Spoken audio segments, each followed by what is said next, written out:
Felicien Malapui of DR Congo 1. Confession of an ex-Satanist 1. Dear brothers and dear friends, we want to share with you this testimony, which like the other testimonies awakens us in relation to spiritual warfare. It is the story of the young Felicien Malapui who, at the age of 13, voluntarily involved himself in witchcraft after watching demonstrations of a magician in their college. He climbed the ladder in Satan's camp and committed dreadful damage until he accepted God's outstretched hand and gave his life to Jesus Christ. This testimony opens our eyes more on the works of the world of darkness in general, and on the submarine world in particular.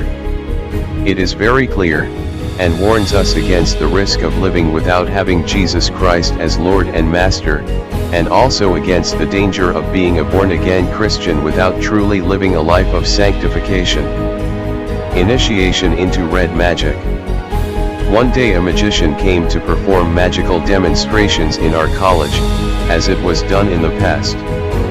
After his magical exhibitions, I approached him to consult him because I wanted to become a powerful and famous man in my city and in my school.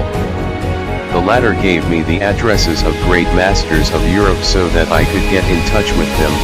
Then he made incisions on my body so that I could become powerful.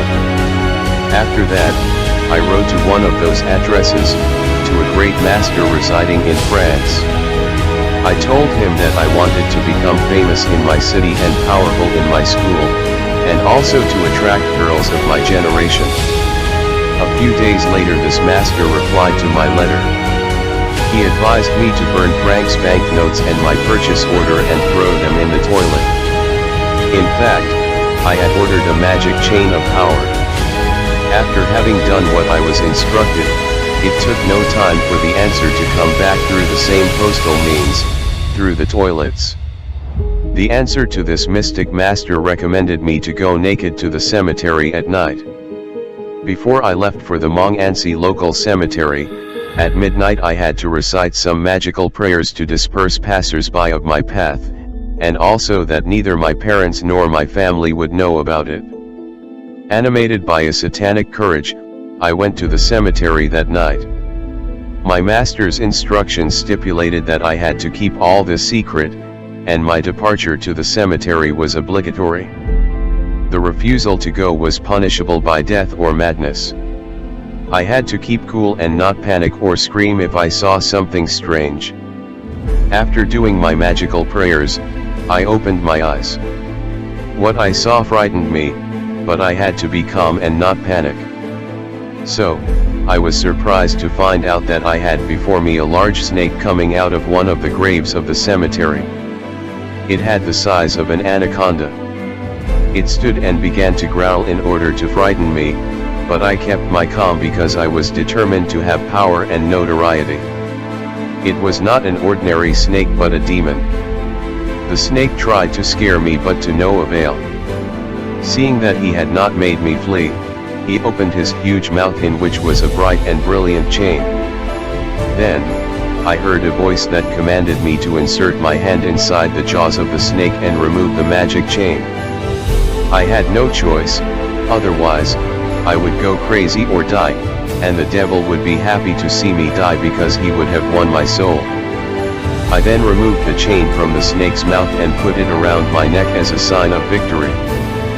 But unfortunately, my victory was short-lived because I was surrounded by a group of living dead in skeletal form who were singing, "Brother James, sleep." The objective of these demons was to make me spend time at the cemetery, for the master's instructions stipulated that I had to leave the cemetery immediately after removing the chain from the mouth of the snake. So I had to leave the cemetery without wasting time, for fear of dying or running mad, and thanks to my agility, I managed to escape these demons, but they followed me, shouting, "Thief!" They chased me with sticks and stones. Others went ahead of me to block the way, but I was able to dribble them. Finally, I left the cemetery. I had just escaped death. When I got home nobody knew what had happened. Beloved, this was when I was only 13. But do not be surprised, because there are even babies coming out of their mother's womb to travel to the invisible world and practice witchcraft. The world is full of mystery. There are terrible things happening at night while people are asleep. The next day when I arrived at school, it was as if demons had preceded me and advertised me to the students at our school. My success was such that even girls in my school could not resist me. So I became famous and even my teachers loved me. While I was practicing magic, I continued to serve in my church as a choir boy in the parish of Our Lady Fatima in Dolizha. Days passed very quickly, and one Sunday after Sunday Mass, the priest called me and let me know he needed to talk to me at 6 p.m. In the evening, I went to the priest's house. He opened his heart to me and made me understand that he already knew that I was going to the world of spirits in the cemeteries, although I had never spoken to him about it. He offered to introduce me to the red magic of the red dragon. He informed me about the several mysteries of magic and confided to me that his term in the city was coming to an end. Thus, he had to prepare somebody who would take over from him.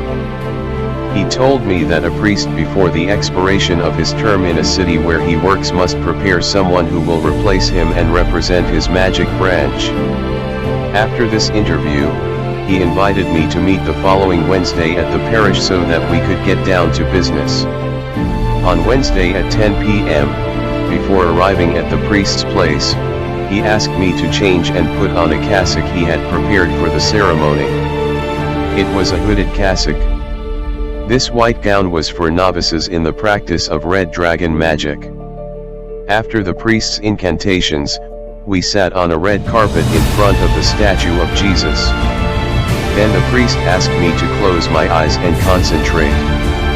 During this time he recited magic formulas. And while he was reciting these magical prayers, I felt like we were flying in space. Then he asked me to stand up and open my eyes.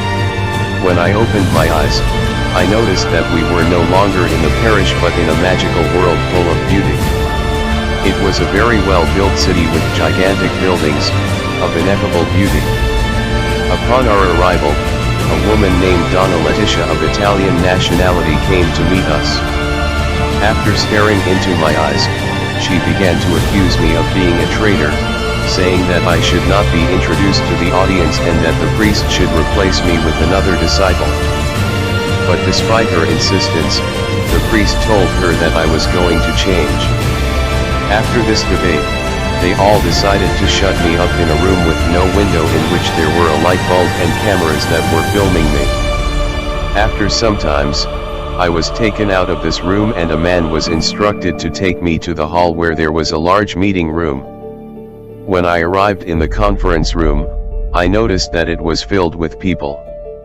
There were people who were still alive and people who had already died several years ago.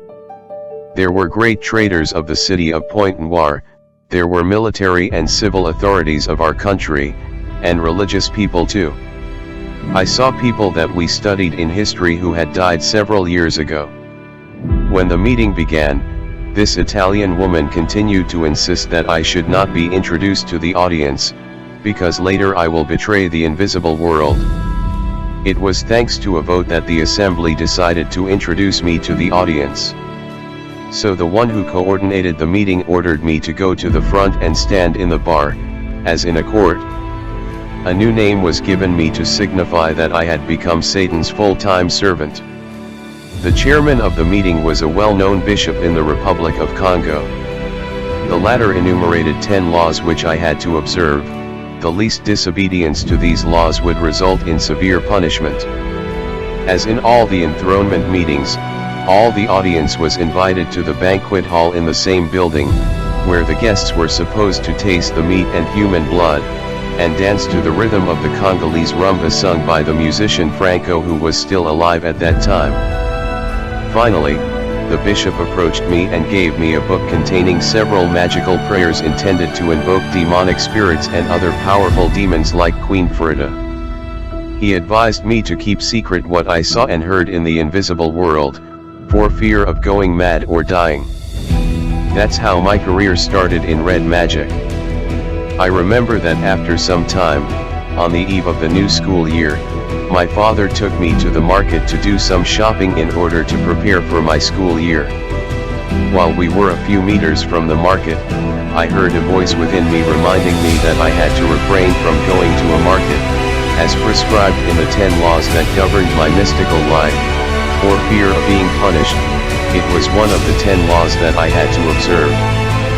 My dad did not understand why I avoided the market. I lied to him that Mom had already bought me all my school needs, which was not the case. So Dad gave me the money to buy the school outfit. I took this money and spent it on other things, knowing that I will consult Queen Frida to give me what I needed. When she appeared, she asked me what I needed, and after clapping her hands, her servants brought me all my school needs and even the school uniform. This satanic lady had become like my mother. She found solutions to all my problems and claimed that she loved me. My meeting with sorcerers. A few months later, I started having problems with my father, which irritated me so much that I had problems with the invisible world, for the 10 laws stipulated that I should not be angry. In my childhood I hated sorcerers. It happened one day that the president of our parish, Our Lady Fatima, wanted to kill a boy who served in the children's choir. I was informed by demons, and the very night this man was supposed to execute the boy who was his own son, I stopped him. He could not do anything against me because his power was less than mine. In fact, he was just a wizard, and I was a Satanist. This man, who was the president of our parish and the head of sorcerers, began to hate me. His hatred was so obvious, but people did not know the cause. They could not understand that there was a night conflict between him and me. During my magical life, none of my parents suspected that I belonged to the red magic branch, because I was gentle and docile. Later, I started having problems with my father, who was a well-known wizard in the community. He had a totem of crocodiles. At home, we had a toy that was a bamboo plane, but in the night this toy was transformed into a mystical plane that my father used. In fact, there was a mystical airport behind our house. Our conflict began when my father could no longer leave his body to travel to the spiritual world. My demon prevented him from boarding his mystical plane, so I was no longer tolerated at home. One day after school, I went home and found that my father had burned my clothes because my presence made him sick. So, I had to leave his house. After this misunderstanding between my father and me, I became angry, and this anger greatly disturbed the invisible world. Then Queen Frida summoned me by mystical phone, and when I went to meet her, she reminded me of my transgression and let me know she was not happy with me. And to appease her anger, she asked me to sacrifice the baby that my stepmother had with my father. This sacrifice was to calm the anger of this demonic queen. Then the queen asked me to visit my master, the priest of the Catholic Church, in order to pay for my transgression. When I arrived at the priest's house in the town of Dolizha, the latter received me with open arms, but only he was disappointed because I had broken one of the 10 laws. The priest told me that to plead for the grace of the great master, Satan, I had to do a novena, that means 9 days of fasting without eating or drinking in the parish. After that, I still had to sacrifice 9 children to the devil. As soon as the 9 days of fasting were completed, the priest invited me to his quarters to see what was to be done, I mean to help me sacrifice these children to Satan. Then the priest set up a charity organization for the distribution of food and supplies to children from 2 to 12, as is the custom in Catholic churches. So every Monday we would distribute food to children, rice, sugar, soy milk. While the children were lined up, I had to put my right hand on the head of the child who will be the next victim. As a result, 9 of these children died in the course of time. I regret killing innocent children. We must understand that behind the many charitable organizations of the Catholic Church, there are human sacrifices. I advise you never to allow Catholics to hold a death service for a member of your family. In fact, during this Mass, the priest sprinkles holy water on the coffin to capture the soul of the deceased. And the holy water thus sprinkled turns into a massive river in which the soul of the dead person is stuck. Now the question is, where did the milk, rice, and other food products we distributed to children come from? The answer should make us think. Before the distribution of food, we locked ourselves in a room that looked like a depot, and the priest made invocations to ask for everything we would distribute to the children on Monday. Following these magical prayers, the roof opened and tons of food and various food items came down, as if a group of invisible workers took them out of an invisible cargo plane, and piled them in the room that served us as a depot. So, these things came from the world of Satan, he who does not give to humans for free, therefore, sacrifices were needed in return. That's why the children died, so I managed to offer 9 souls to Queen Ferda. We still see Catholic priests donating and offering things in charitable acts, but no one knows where these things come from. Catholic charity is hypocritical and dangerous, it's another facet of wickedness. You must flee from that if you cherish your life. By accepting these gifts and these so-called gifts and assistance that come from the world of Satan, you unknowingly sign a pact with Lucifer, to sell him your soul. You are now warned. My first participation in the annual World Summit of Satanists in the basement of India. One day, the priest asked me to go with him to the parish so that I could accompany him to the annual meeting at the end of the year. It was December 24, 1985. Toward the middle of the night, the priest told me that we had to get down to business.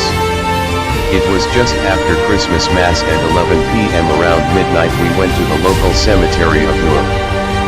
Know that a graveyard is one of the portals to the parallel world of Satan. It was from this cemetery that we were able to travel to the basement of India to attend the annual World Summit of Satanists.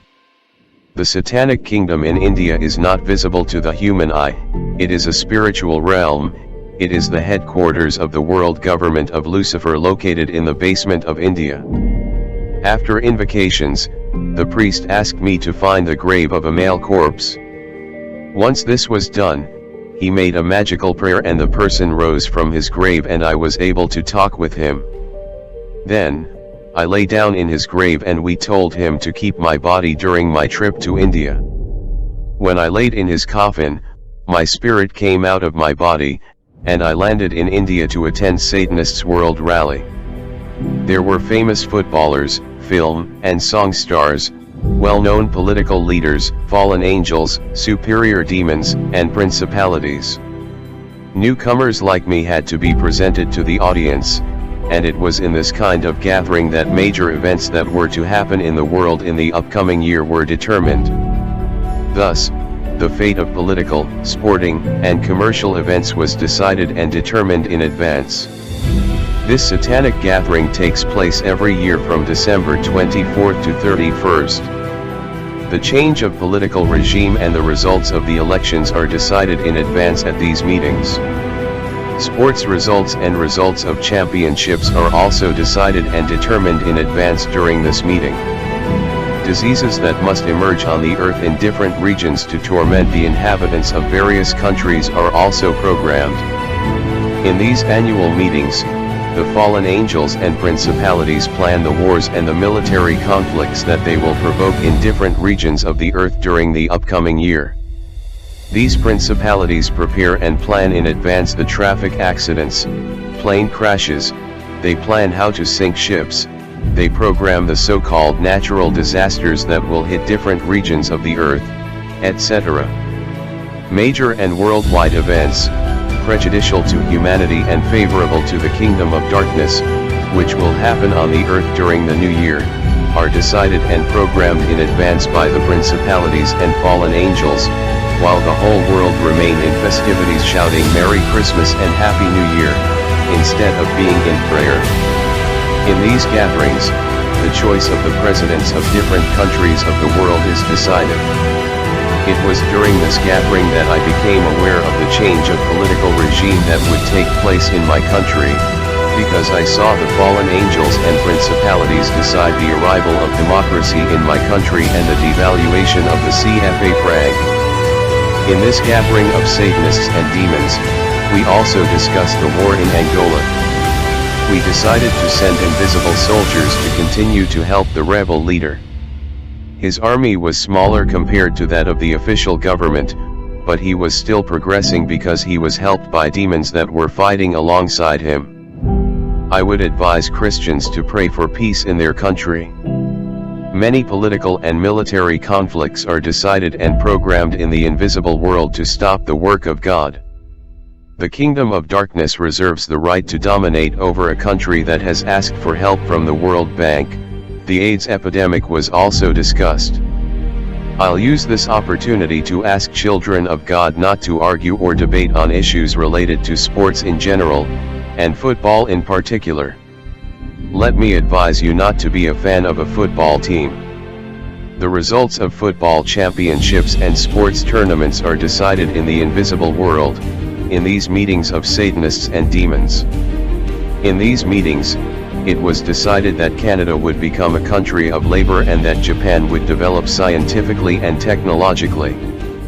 After the meeting, newly arrived initiates like myself were taken to another meeting room where we were to receive instructions, and in this room, there was a statue of Jesus Christ on the cross. In fact, this statue had a human body and fresh red blood oozed from this man on the cross.